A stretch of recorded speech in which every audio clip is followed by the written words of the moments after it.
আসসালামু আলাইকুম। আশা করছি সবাই ভালো আছেন। আজকের আমার রেসিপি ফুলকপি দিয়ে কই মাছ রান্না করে দেখাবো। পাতলা ঝোল হবে, তবে খেতে অনেক মজা হবে। ফার্স্টে আমি ফুলকপিগুলো কেটে নিলাম। এরপরে কই মাছগুলো আমি মেরিনেট করে রেখে দিয়েছিলাম। এবার আমি এগুলো একটু ভেজে নিব। লেবুর লবণ, হলুদ, মরিচ গুঁড়া দিয়ে মেরিনেট করে রেখেছিলাম। স্বাদ মতো লবণটা দিবেন। এরপরে উল্টে পাল্টে একটু ভেজে নিব। এক পাশে এটা হতে দিয়ে আমি অন্য একটা কড়াইয়ের মধ্যে দিয়ে দিব তেল। এর মধ্যে দিয়ে দিব পেঁয়াজ কুচি, দিয়ে দিব রসুন বাটা।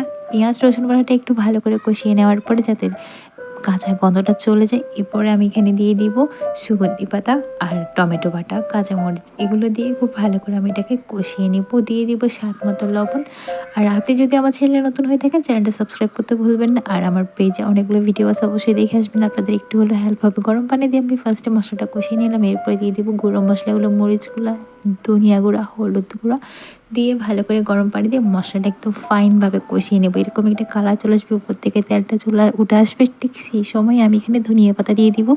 ধনিয়া পাতা দিয়ে এবার ঠিক যতটুকু ঝোলটা লাগবে ফুলকপিটা ফার্স্টে কষানোর জন্য, ঠিক ততটুকু দিয়ে দিব। আর এদিকে দেখেন আমার কই মাছগুলো বোনা শেষ। ফুলকপিটা দিয়ে একটু ভালো করে নাড়াচাড়া করে এটাকে কষিয়ে নিব। এরপর আমি এখানে কই মাছগুলো দিয়ে দিব। এরপরে পছন্দ মতো ঝোল দিয়ে দিব, যে যেমন ঝোলটা রাখতে চাচ্ছেন তেমন দিয়ে ঝোলটা দিয়ে ভালো করে এটাকে একটু রান্না করে নেব, মানে সেদ্ধ করে নেব ফুলকপি আর মাছগুলোকে।